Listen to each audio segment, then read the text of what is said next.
Once again, hello our colleagues who have joined us recently, and thank you all who have been staying with us from the previous talk. It is a Quality Engineering Community Day 2023 that is conducted by Global Testing and Pro-Quality communities. I want to mention that our session is being recorded, and the recording will be available in a week after the session. Don't hesitate to leave your questions for our speakers on YouTube chat or on community page. The most interesting question I will ask to our speaker on this session. And I'm happy to introduce our next speaker, Denis Peganov, with the topic Mocking Microservices using Mountebank and Go. Hello, Denis. Hi, guys. Hi, Andrei. Yeah, probably before we start, I have the very simple for me, but very tricky question. Why did you choose Golang for your auto test? It's unusual choice for test automation, guys. Oh, yeah. Thanks for this question, Andrei. So when I joined my team, there were no tests at all. There were only a few microservices written in Go. And when we were deciding what language will be used for our test, we decided to use the same language for the test and for the application, because I believe that communication and collaboration is a key. So this way, testers can understand the application code and developers can understand the test. So it leads to fewer communication issues. And yeah, and even in some of our tests, we are using some functions which are developed for developers team. So there is no need to duplicate any existing functionality if you use the same language for your app and for your tests. So yeah. Yeah, sounds great. Do you have any experience with any other languages? Yes, Something previously. before? Yeah, previously I was using Java mostly and Kotlin a little bit. But yeah, when I switched to Golang, I kind of like Golang in terms of microservices testing, because actually I think that Golang is much faster than Java in terms of performance and speed, but it has its own advantages and disadvantages as well. So yeah, I can compare it with Java and Kotlin. But on their works on different level, yeah. Uh, do you want to start a new project with any other language, or you want to continue using Golang in the future? Yes, I would like to. I don't think that Golang is the perfect language. I don't think there is perfect language at all, but it's always fun to learn new stuff, especially new programming languages. So yeah, why not? Looks like a small advertising of Golang. Yeah. Okay. Stage is yours. Let's go to our topic. Okay, thanks. So yeah, I will start. I will start with my presentation. Let me share my screen. Just 1 second. Yes, I can. I hope you can see my screen now. And yeah, so the topic's name is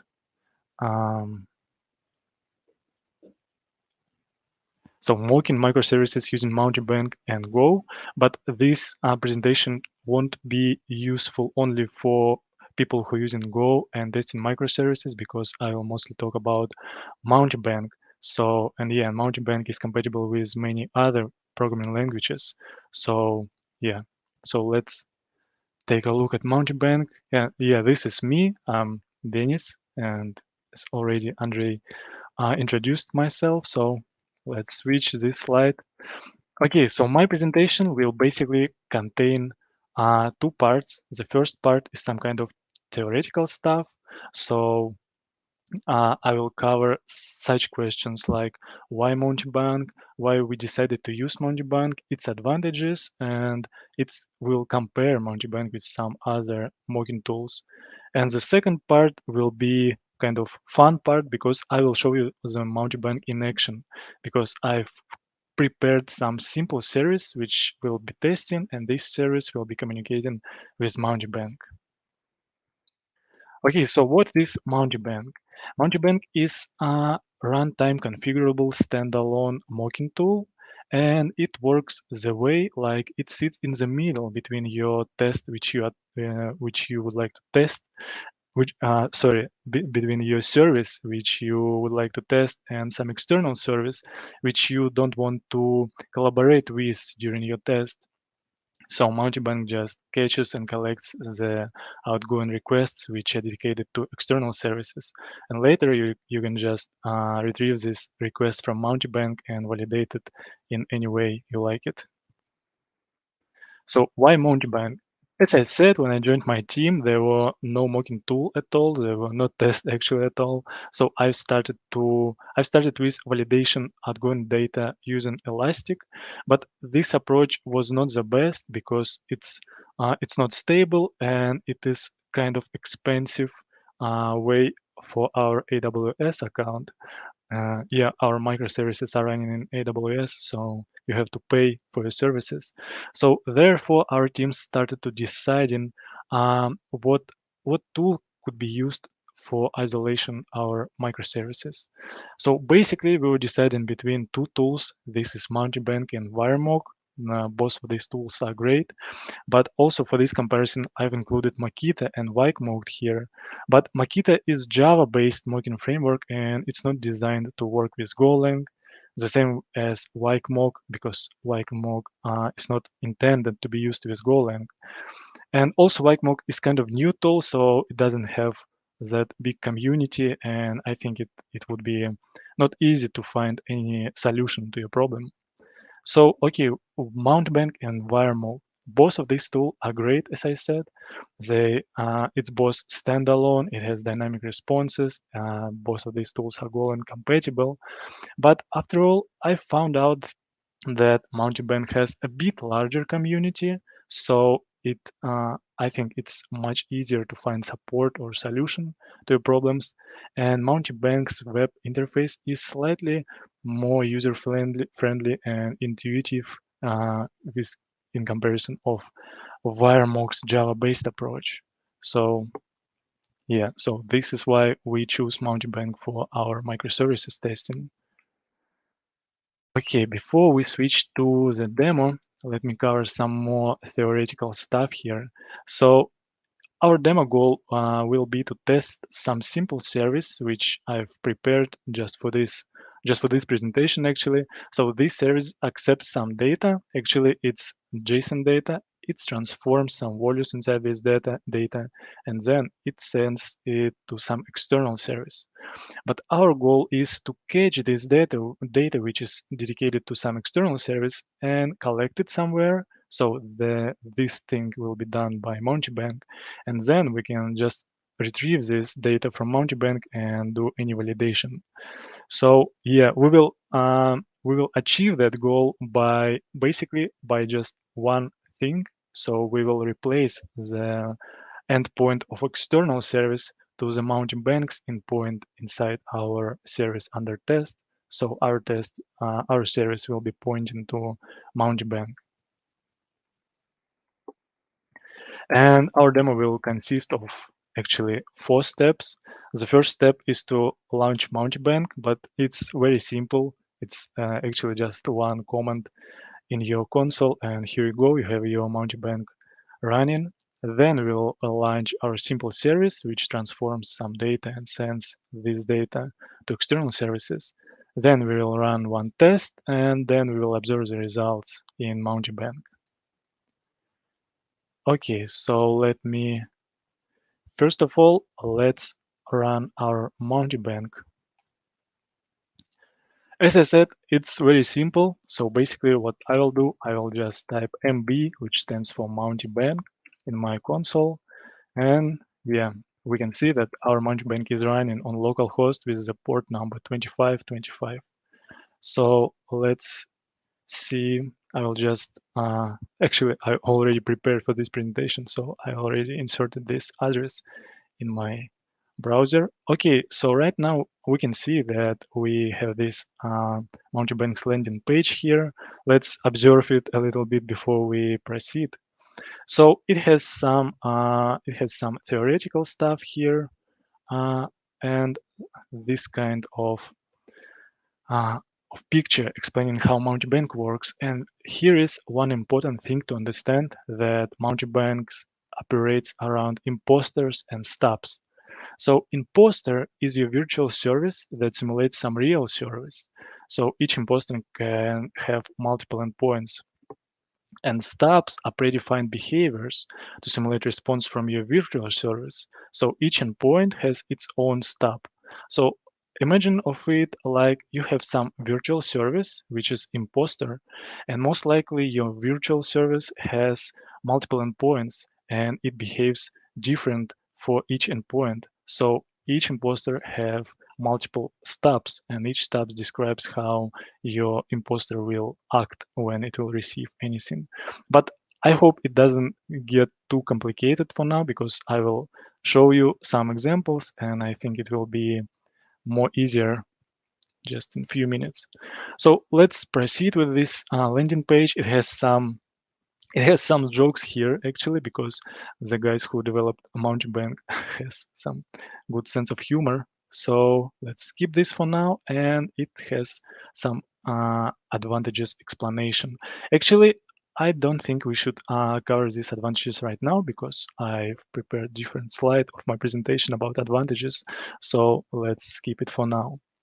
What we are interested right now is this imposters section. So as I said, Mountebanks operate around imposters, and right now there are no imposters. And here we can talk about one great advantage of Mountebank. So Mountebank is runtime configurable. So once you launch your Mountebank, you don't have to stop it and start again once you do any changes to it. It will be applied right away. So in this way, when we will run our test, just before our test run, we will add our imposter and we will add one stub to it. So yeah, right now there are no imposters, but don't worry, there will be some very soon. Okay, so the first step is done. We launched our Mountebank. Let's proceed with the second step. So the second step is to run our service, which we will be testing. As I said, it's very easy service which just accepts post request for this transform. I called it transform because it transforms some data. So it accepts only post request to this endpoint. It's running on local host with a different port than Mountebank. Mountebank has 2525. Here is 8080. Okay, so what this service do? This service receives some JSON data.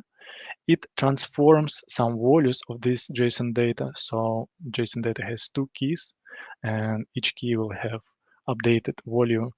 Then it converts this updated data into JSON, and then it sends this data to external service. And here our external service is Mountebank. So what we just did to our service, sorry, we just replace the external services endpoint to Mountebank's endpoint, and that's it. You don't have to do anything else to your service which you will be testing. So our service will be sending data to Mountebank. Also, we will use some custom header here, which are called testing ID, but let's just skip it for now because I will cover cover it with more details a bit later. So, okay, this is what our service is looking like. Let's run this service. So how will I do it? I will just uh, type go run main.go because our service is located in this main go file. Okay, so right now we can see that our service is running on localhost 8080. Okay, then second step is done. We can proceed to the third step, and the third step is to run some tests. Okay, let's see what tests we have. As I said, Mountebank is runtime configurable, so we will configure the Mountebank a little bit before we run any tests. So I called my test transform because we will be testing the service which transforms some data. So first of all, we are creating a Mountebank's instance. Then we creating an imposter for this. And again, imposter is some kind of virtual service which Mountebank will use to pretend it to be external service. And then we will just add one stub to this imposter. So let's take a look what stub will we be adding. So again, the stub is some kind of behavior which you can predefine before your requests will be collected by Mountebank. So this stub is defining what endpoint will be used. So this stub will be listening to this endpoint transform. This stub will accept only post method, and this will respond with status code 200. Okay, so once we created an imposter, once we added a stub, then I think we are ready to run some tests here. So again, this test is, I also tried to keep it very simple. So we are just creating some testing data. This is JSON data actually. It has two keys with some initial values, initial value 1 and initial value 2.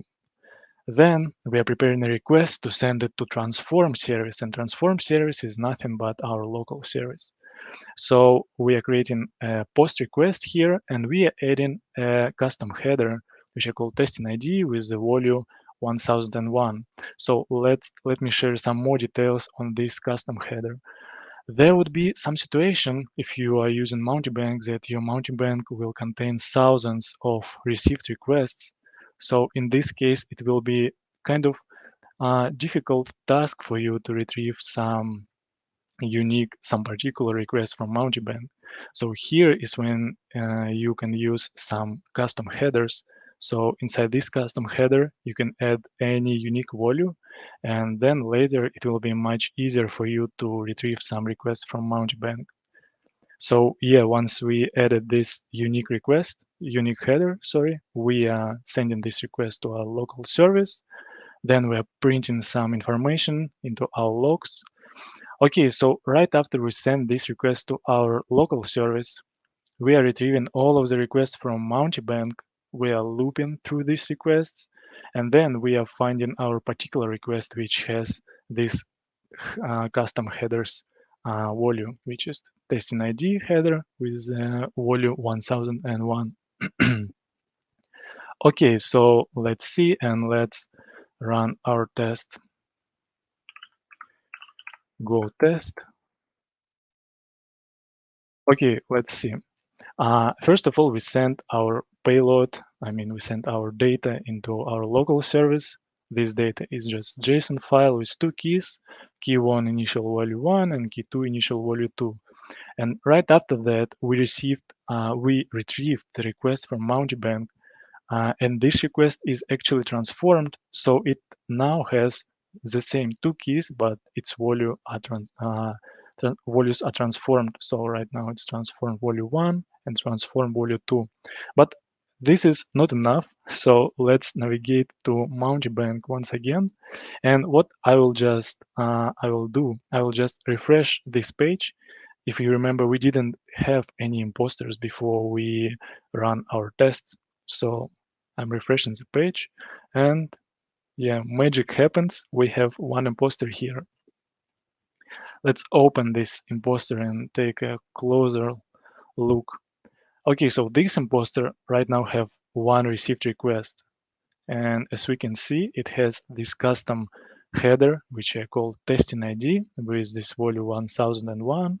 Also, it has some different data here, but we are most interested in this body.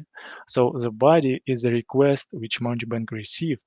So this request actually was dedicated to some external service, but with help of Mountebank, we are able to catch this request before it hits the external service. And then, yeah, then in our test, we retrieved that that request and we can do any validation to it as we want.